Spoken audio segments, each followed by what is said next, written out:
You're listening to the Overfunctioning Leadership Podcast, learning leadership concepts through life experience. Well, hello, friends, to another podcast brought to you by Overfunctioning Leadership. I am Alex. I'm John. And I'm Zach. And I'm Tom. Tom is here with us. Tom, your full name, sir? Tom Moyer, M-O-Y-E-R. Oh, no middle name, I see. No, I got to spell it all the time. I don't know why. See, Moyer sounds pretty, familiar to me. Do you know any Moyers, Zach? There's a Moyer on a book that we've read before, right? Oh, yeah. Like Resilient Leadership, Duggan and Moyer.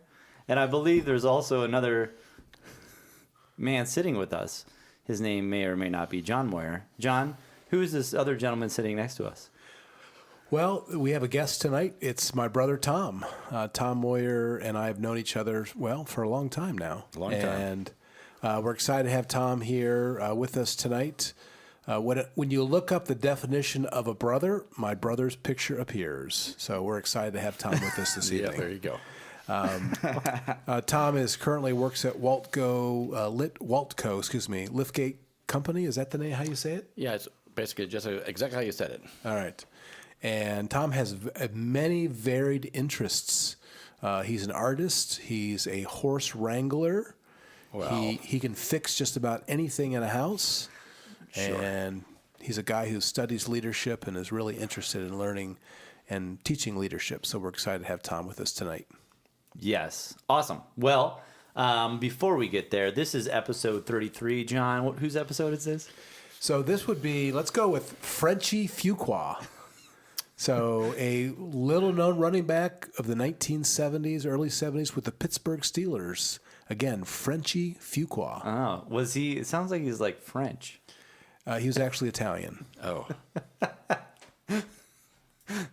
Cool. Anyways, so before we get going, we're going to recap the last one, which was the myth of competency. And John, you actually brought that to the table last time. So the myth of competency, what were we talking about? What was happening there? Well, we were talking about how leaders, and really all of us, try to improve our leadership by focusing on what's known in Bowen theory as the rational sphere, where we spend a lot of time thinking about being competent. And while we would agree that it's important to be competent, sometimes focusing on that too much actually brings us anxiety. And we shared a few hallmarks of that, which include things like instead of being confident, you start to question your abilities and become self-conscious. Another one that we mentioned was this pursuit of competence, instead of feeling liberating, actually feels quite stifling and kind of you feel kind of constrained and constricted. So we shared the idea of being competent is important, but paying attention to that emotional sphere is also really important. All right. I think that pretty much does it. Thank you, John. Well, I think we're just going to go ahead and transition over to our fable time here. I believe Tom is going to bring us our fable. So go ahead and warm up that fondue and dip in it, whatever you like, for fable time. Tom? Do people know what fondue is? Chocolate fondue, I'm assuming, well, I guess you could have cheese fondue. That's true. Which one do we want? I'm thinking chocolate. I like the chocolate fondue better. There's a fondue place that people are pretty familiar with, right? It's like Melt? No. Melt. No. The melting pot? No, that's the melting toasted pot. cheese place. Yeah. Yeah, the melting pot. Yeah. It's right. different.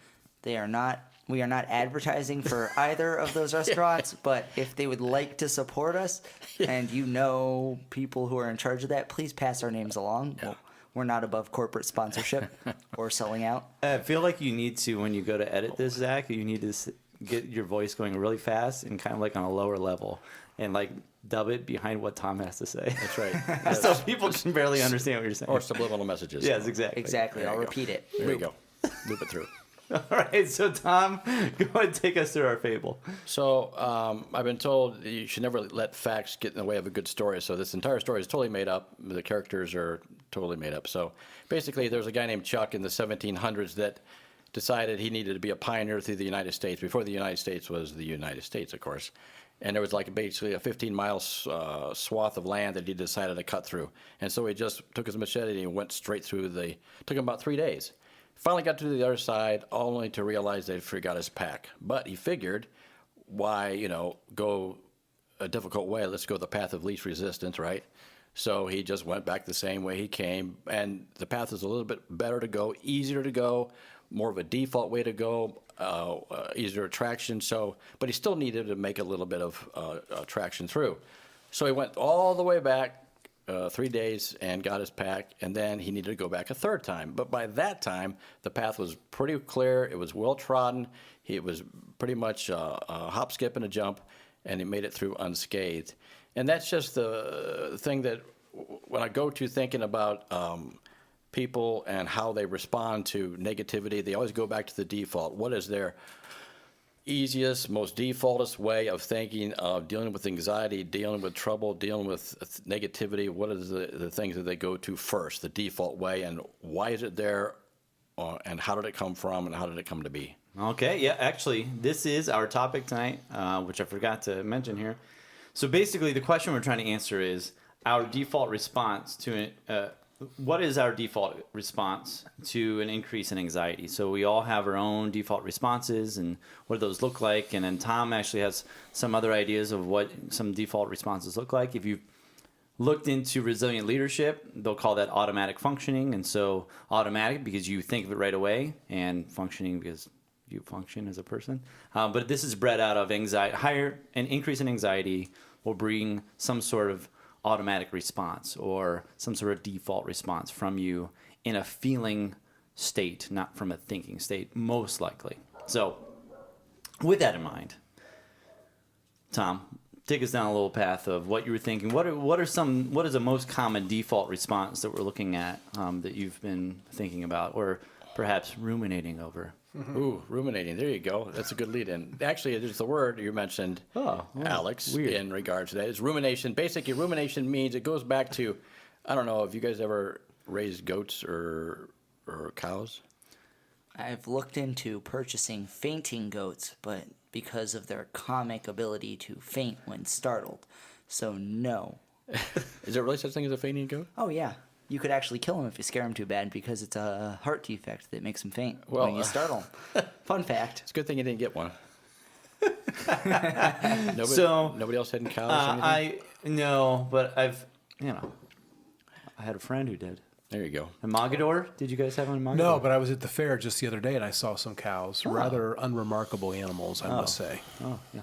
So one thing you notice about cows, if you just watch them eat, they chew their cud, which means they eat the food, it goes down to one of their stomachs, and it comes back up, and they chew it over and over and over and over again. And basically, the reason why they do that is to get the most nutrients out of the food, as much as they can. And that's called rumination. So I think about the process is that we do that sometimes. I mean, I don't know about you, but sometimes in my own mind, I think through like an issue or a problem or something that's happened to me that's negative over and over and over and over. It's almost like you're on what are those wheels that hamsters go on? A hamster wheel. Ah, that's the one. I forgot what that word was. So yeah, like a hamster wheel, like you just seem to can't get off, but you keep thinking about it, and pretty soon 2 or 3, 4 hours or even a day goes by, and you're still thinking about this thing, and it's called rumination. And there's two things. There's either a positive rumination or negative rumination. Negative is just makes sense, right? It's negative, bad. Okay. Or then positive ones. There could be a positive rumination where you keep thinking over a problem to solve. Okay, so let's do the positive first. Let's start with positive rumination. So what are you talking about when you talk about, because I've never thought of rumination in a positive way. So kind of explain to me what that is. So let's say, for instance, you've got, I don't know, a lawnmower. I don't know if you're anybody mechanically inclined here. Yeah, I don't know. I'm mechanically declined, but okay. continue. That's okay. You're the opposite of okay. So, anyways, let's say, for instance, you've got a lawnmower that it doesn't run. Okay. And you don't know why, and there's several steps. You check the oil, you check the gas, check the spark plugs, check all the fittings, check the down and down and down the line. And positive rumination would be is that as you're driving in the car or as you're walking along, you're thinking through the process in your mind until you get an illumination or an aha moment. Eureka. Or Eureka, sure. Isn't that the card? Is that the card game? I think there is. That's Yahtzee. No, that's right. I think and I'm pretty sure it's a sweeper too. It is. Can you have a eureka moment if you break your sweeper that's a eureka? Probably. It depends if you know how to fix it. Then you can sell Eureka. I fixed the Eureka. Okay. That joke sucks, but go ahead, please. There you go. Oh, you've brought a lot of great jokes to this before. If you bring up, anyways, we Okay. continue. So that would be an example of positive rumination where you finally realize over a period of, however long it takes the process to think through the solution, then you come up with an aha moment and you come up, yeah. So I can think of in my fledgling running days, which are fewer and farther between, but one of the benefits of running that I found is what you're speaking of, that I think through conversations or situations, and it helps me to sort out and come to a realization that, yeah, maybe I'll try this or this will be interesting. I see it as a positive thing. So I'm curious how it slips into negative. Well, before we get there, can you have an increase in anxiety and get positive rumination? Is that possible? Like, So when you have anxiety going up, Bowen theory suggests that feelings are higher and thinking is lower. yeah, and from what you're talking about, positive rumination sounds like there's a lot of thinking happening. Yeah, there's processing and coming up with a thoughtful angle that you hadn't thought of before, which is difficult to do when anxiety is high because they're inversely related. Though, for instance, at Cape Point, if you have to get the lawn mowed within a certain period, it's going to rain in 2 hours and you got to fix it before then, you have a small amount of anxiety, but not enough to, I don't think it turned into negativity though. And I wonder if because you knew more about a lawnmower before, and you maybe fixed one before, you knew how to, if you were mechanically inclined, your ability to not get anxiety because of that, because you have learned this, Right. Then you would think more than you would feel. So I'm guessing that for our listeners, and I think this is true too, is even regardless of whatever anxiety you're dealing with, there is a way that you can learn, right? So that way you can think more instead of feel more in different situations. If you listen to this podcast, brought to you over Functioning Leadership. You can contact us at theofpodcast@gmail.com. What was that again? We'll drop that real low and real quick too. Okay, good. Yeah, Over and over again. Over and over and over. Okay, good. Yeah. So, positive rumination, any other thoughts there before we go to the sad What was your side? question, John?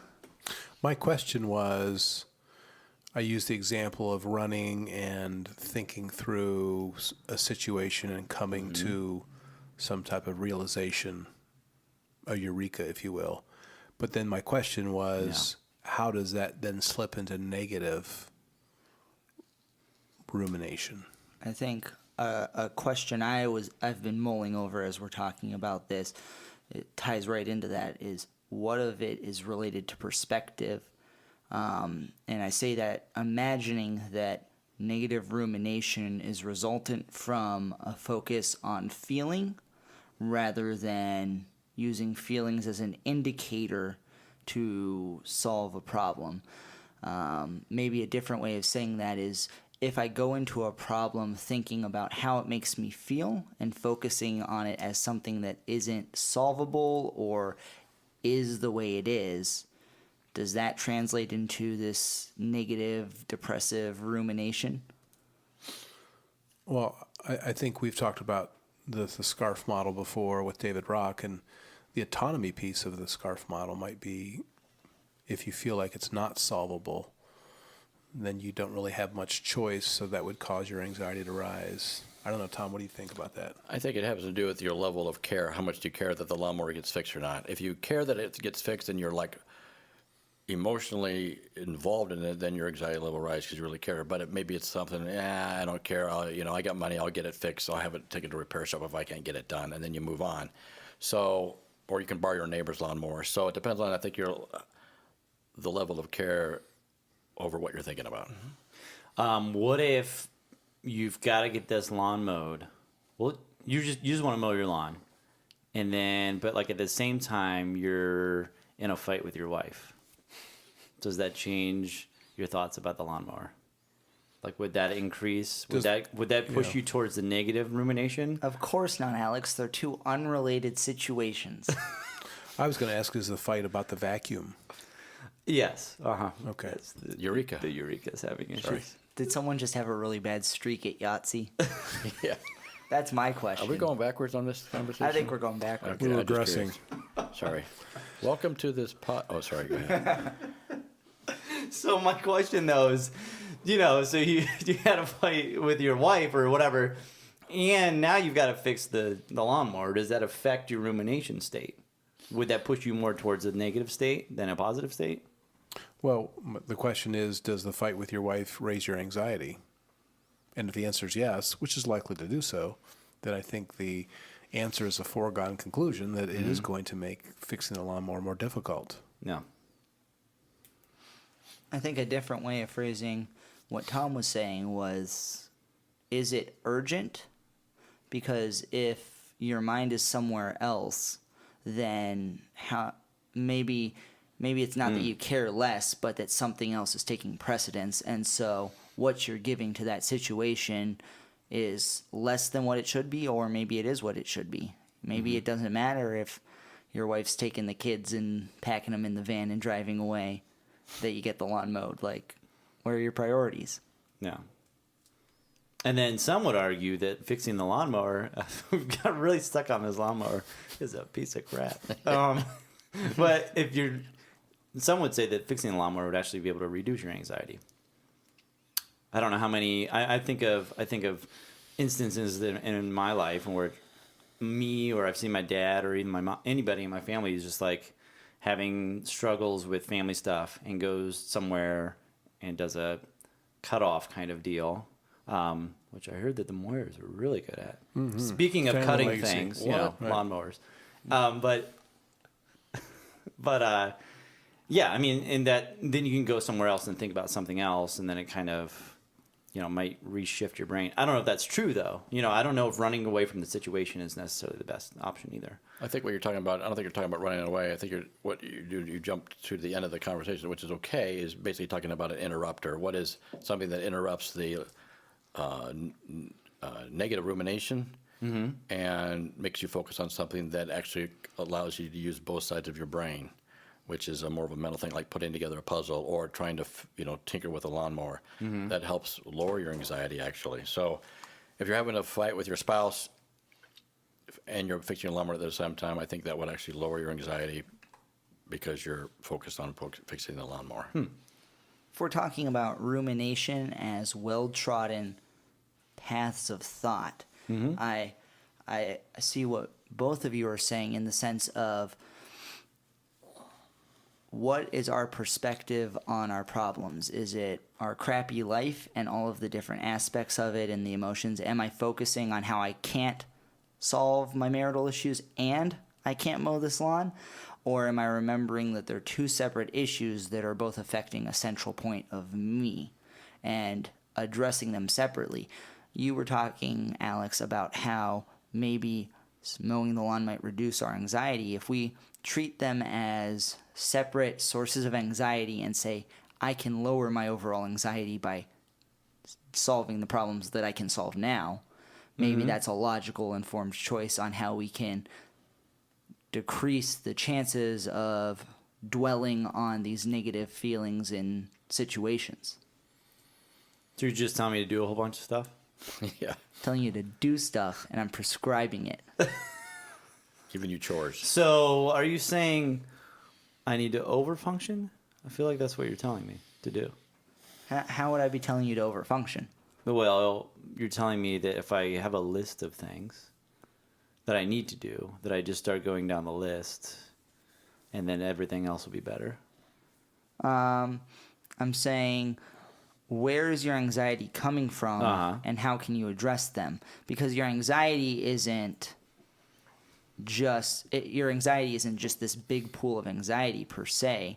It's got different little sources. And if you recognize that some of your anxiety is coming from mowing the lawn, then deal with mowing the lawn, whether that's choosing to not care about it anymore or mowing it or however, but logically look at that decision and say, this is one of the factors that is leading to this cesspool of anxiety that is causing me to dwell and ruminate negatively.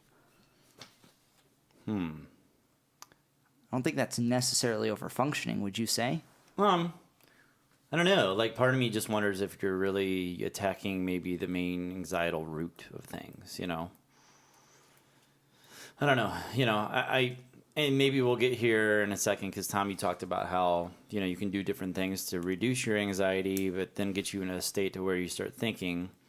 But perhaps before we get there, because, you know, we want the prescription at the end, a nice little bow, and send you on your way here. Negative rumination. Just like, what are we talking about? We've heard it said you were talking about the same path, doing the same path. Like, Tom, take it away. So here's my thought on this whole thing, and I've been thinking a lot because I do this. I negatively ruminate over a period of time about certain subject matter, whatever it is, throughout my days or weeks or months or years. And so I thought, how did that start? Why am I doing it this way as opposed to another way? Well, I mean, in the sense of this pattern of negative rumination of thinking.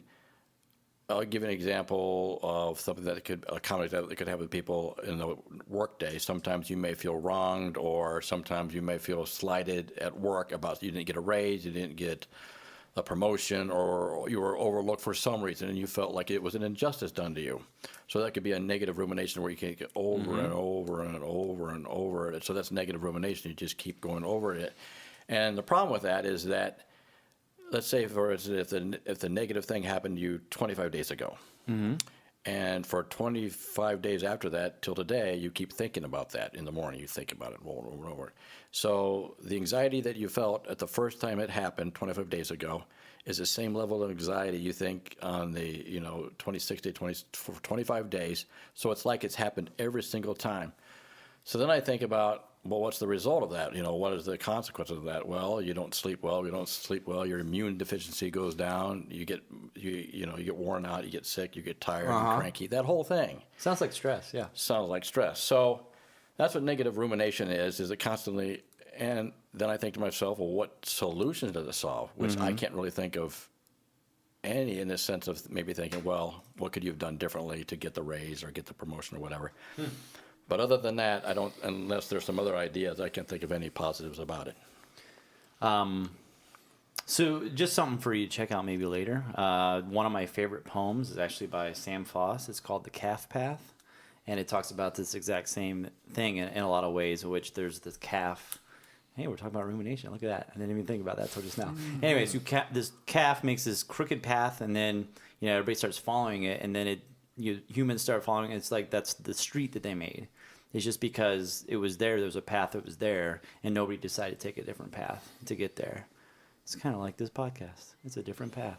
Well, you make up a good point, too. And I wonder, when did that path that I go down of negative rumination, when did that start for me, in a sense? And I'm thinking to myself, or when does it start for anybody? And I'm thinking, go back to the fight or flight application. So when you're, I don't know when it is. I mean, obviously you're born and then you grow up to let's say 3 months. You're 3 months old, you're laying in a crib and you hear this loud bang and it makes you scared. So fight or flight. I mean, you're too busy you can't run away, right? Your legs don't work. But, so anyways, I'm trying to think of when do you choose and have the volition in your own mind to fight or flight, and which do you lean toward? And are people fighters, or do they flee, and why did you choose that? And is that your default going forward? So how can you go back in your life and answer that question? Why did I decide that? Well, John? I think your family of origin has something to do with that. And Tom, you and I are unique in that we grew up in the same family. And it's been my recollection that in our family there wasn't a lot of fighting that was going on and arguing and yelling and screaming, but there was more. When anxiety grew, there was distance. There was people involved in their own tasks and still in perhaps the same house, but just separated from one another. So I think it's what we observe in our family growing up, of whether or not it's likely that we're more likely to flee, at least mentally, or get involved in a all-out brawl. So cutoff or fusion. Cutoff or fusion is what Bowen theory suggests are the two extremes when anxiety gets high. Is one of those two. And yours is a cutoff family. Meanwhile, my family is a fusion family. And so it's interesting because you're giving an example of, and we'll get here again, but like you going to fix the lawnmower will be able to reduce your anxiety. And in my mind, it come from a cutoff, come up from a fusion family. So I think that it sounds like the dumbest thing. We need to get together and bang this out right now. You know what I mean? So it's just kind of interesting. Just even through this conversation, that was my automatic thought and my response was like, no, you got to get back together. We're getting together. We're going to fix this right now, you know? So it's kind of interesting. So is one more predisposed than the other? Is a cutoff response more predisposed to rumination? I wonder because of the lack of conflict, the conflict avoidance might be a key part of this. We were talking about the root of anxiety. If you're unwilling to directly address something, then it just sticks around. You have that level of chronic anxiety, and I know several people, and it's experiential, anecdotal knowledge when you know a few people, but I know a few people who are extremely conflict adverse, and they tend to deal with higher levels of chronic anxiety, which we would understand, and several of them deal with rumination, depressive rumination, negative rumination, whichever flavor of that you want to call it. Some not as bad as the others, but it's because of, from my perspective, a desire to not ruffle feathers or to not stir anything up, which seems to boil into conflict aversion. Yeah, I think you made a great point that keeping things tolerable but below the surface. And I was speaking with someone recently, and just about a mother-daughter relationship. And I asked the daughter, who's now a grown adult, but is a daughter still in this role, at what point did you surrender your will to your mother? Like, when did this happen? And it caught her off guard, like, I don't know when I surrendered my will to my mother. But she was growing tired of it, but she feared actually bringing it up in a mature way, but certainly would lead to sparks. But she was carrying around this weight of anxiety, as you said, chronic anxiety, for the desire not to bring it up and make it messy. So I think there's a lot of truth to that. You think it's an issue with inputs? So, like I don't have enough information here, or, I feel like sometimes I can catch myself when, I'm having negative rumination where, like, I stop myself, and it's mostly there might be a slight here or there, but I don't know the whole story. And so, like, I stop myself through my rumination and go, what am I doing? Number one. Number two, I really don't know the whole story. And then it kind of slides off my back. I feel like has something to do here with inputs. Like, you just don't know everything that's going into it. So by inputs, you're saying you lack information? Yeah. And how does lacking information lead to rumination? Well, because you don't know everything. Okay. Then you don't know how somebody felt about Sure, something. right. Or, like, this is, like, pretty Yeah, common. Like, they sent me a text, they sent me an email. Yeah. I can ruminate over this, but I really don't know how the tone was coming across or whatever like that. But that's something real easy you can, on a simple level, I can ruminate over that. And I've seen it in myself. I've seen it when I send an email to, a parent as a teacher, and then I get something back real fast and several emails afterwards, and you're like, I just didn't, I'm sorry. Like, I think that lack of information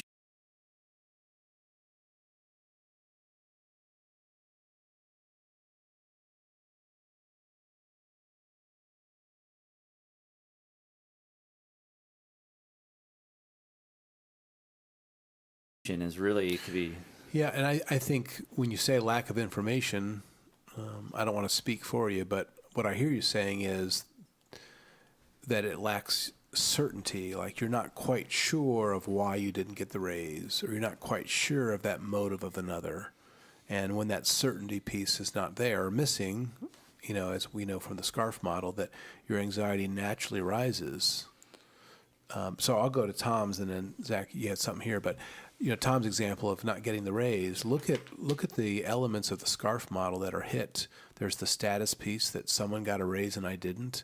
There's the certainty piece, which says, I don't really know why I didn't get the raise, but maybe it's because of this, but I'm not really sure. There's the fairness piece of the SCARF model where you feel like it's unfair.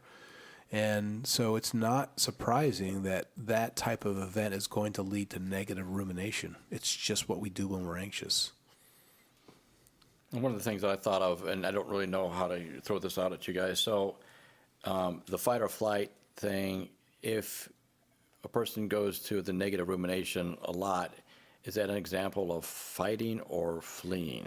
So, and I don't know, gentlemen, but there's actually four things. There's fight, flight, freeze, and then group. I don't know if it's called grouping, but it's kind of like a formation of like a fusion. Roberta Gilbert talks about it in her books, specifically, I think, Extraordinary Leadership. Anyways, but I think those are those form more of acute anxiety, or is it a chronic anxiety? Like, do you lean towards? I thought those were kind of related. Maybe I'm wrong. I don't know. John? Well, they're all reactions to something. Automatic reactions, automatic functioning is the term. I guess where something triggers us. So here's how I see this: when we are more chronically anxious, then we're more likely to ruminate, and we might brood and then cut off from that person. We might get into an argument and try to convince somebody. We might affiliate, which is another way that we deal with anxiety. We actually affiliate, which means it's similar to fusion, but it looks like trying to please somebody else, or trying to make up something for somebody else, or trying to give in to somebody else to make them happier so they're not disappointed with me. So I think it starts in the chronic part. Below the surface, there's a trigger of some kind, and then from there, it looks like something in that fight or flight or affiliate type category. And then, Tom, you're asking where this is coming from? Well, what I'm thinking of is that, so if a person negatively ruminates over a period of time. Can you give an example, Tom? This would be helpful. Like, it can be made up. So what are you speaking of when you say, give us a concrete example of this, from your own experience, or just Well, just from example. talking to people in general over my, in my work life, I see people just basically getting overshadowed, whether it was correct or not correct, or an injustice or not injustice, but it was a perceived injustice. So, and it happens to a lot of people over life and work and in the home and that type thing. That's the example that I can think of. So, if they go over and then they go automatically to the default of negative rumination over and over and over again, I think they get the false sense of power and control, because they're constantly thinking over. Another example is if you're worried about budgets and money, you're constantly thinking about numbers and crunching numbers over and over and over and over, still coming up with the same dollar amount that you have, 4 to 5, 20, 30, 4 times ago when you do the calculation. So that's an example of negative rumination too, worried about the future. So, but I think it gives you a false sense of power, which is a false sense of fighting. But then in reality too, it's a thing of you're actually fleeing too, because you're maybe not stopping, as you talked about, wondering why am I doing this, and maybe going a different path. But so I still struggle whether it's a fight or flight thing and negative rumination. I think it's a false sense of fighting, but it's in reality it's a reality of fleeing. So I grew up around rumination, and I think I've talked about this in the past, and Alex talked with my mother, and I think that came up a little bit. But my mom went through a couple of years of bad rumination where she was just struggling with thinking during the night. I said this, how was it taken? I said that. And I just have fond memories growing up of my mom cutting my hair and talking to me about life. And the way that she analyzed people, partially because of this rumination, has shaped me in the way that I try and figure out why people do what they do, what they're feeling in response to things that occur and all that.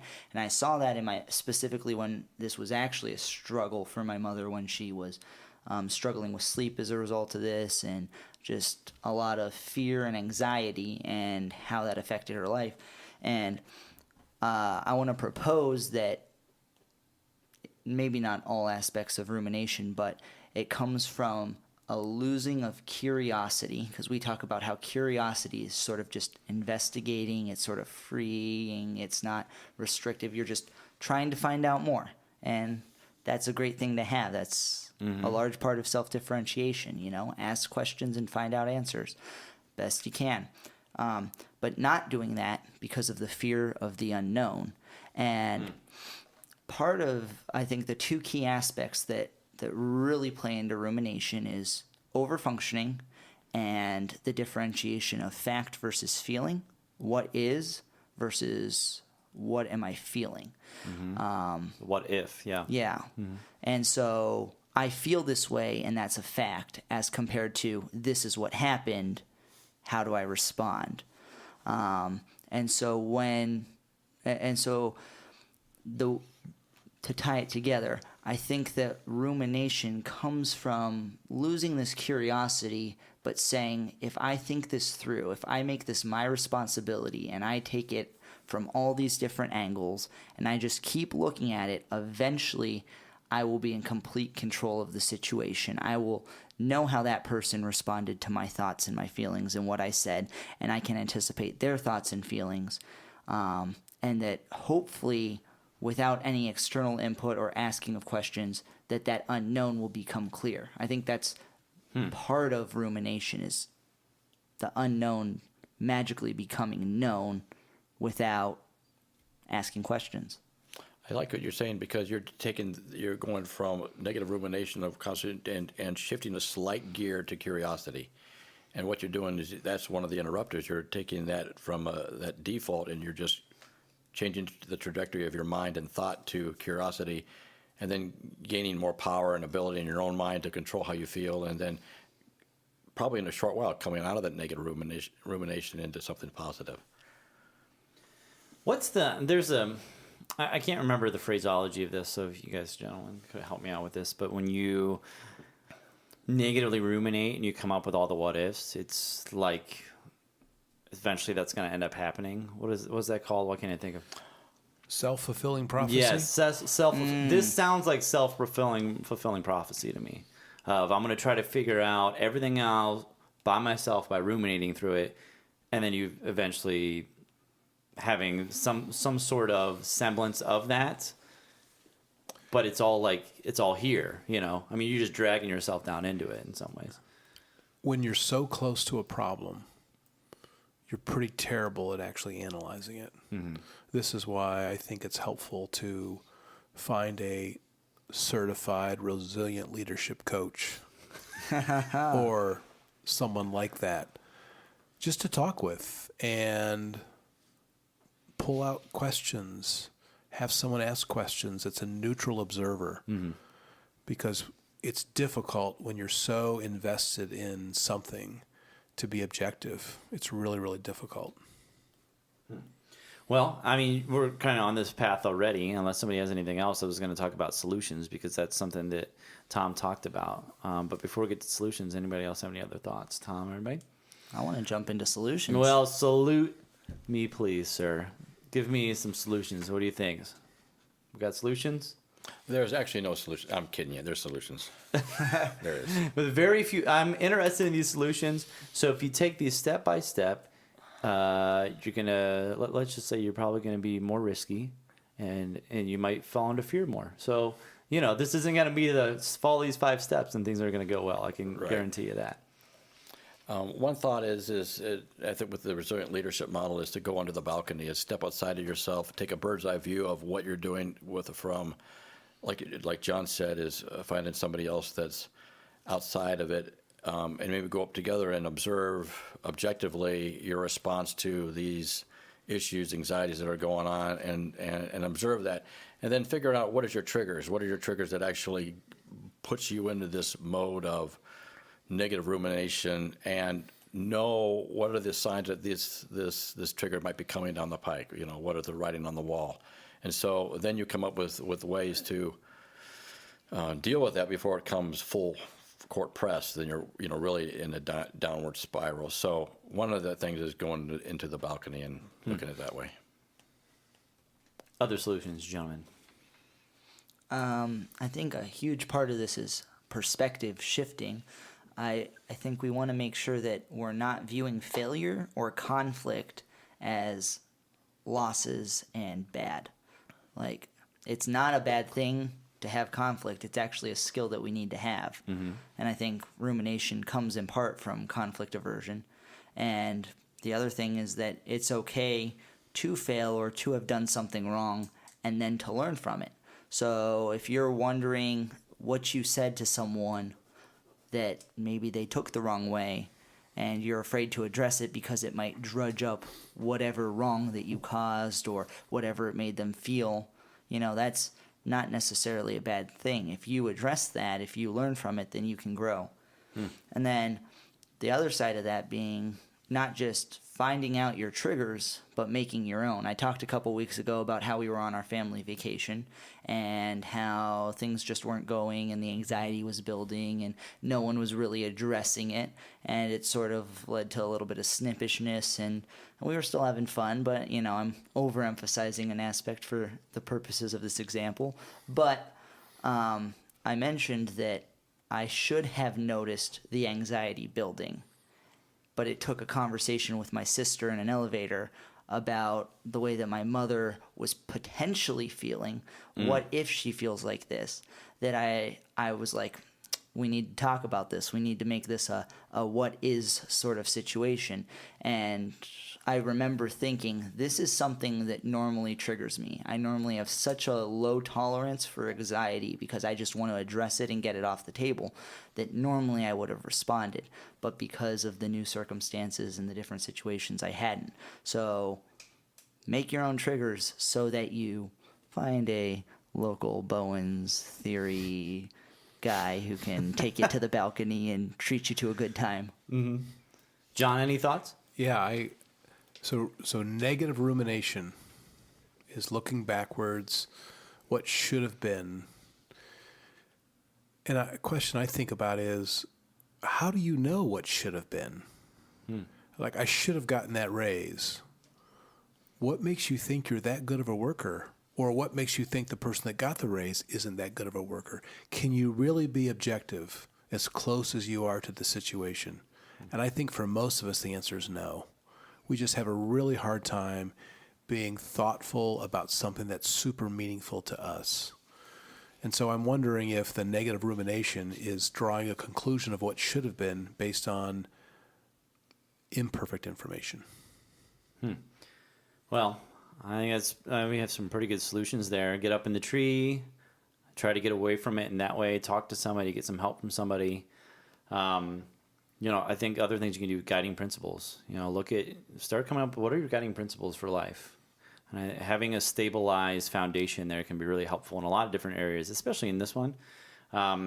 Stay in contact with the people that you're ruminating over. Stay with them. Get more information from them, even though that's going to be something that you're not going to want to do. Like, change it in from a what if to a what is. And then, those are the things that I was thinking of the entire time. And, when you do that, I can just see when you go up to somebody, you want to get more information. Just remember to be respectfully, direct with that. But sharing your feelings is okay. And that's all part of that conflict and getting used to being in that conflict area. So those are just some of my thoughts. Anything else, gentlemen? Zach, looks like you want to say something. I want to jump off of what John and Alex just said.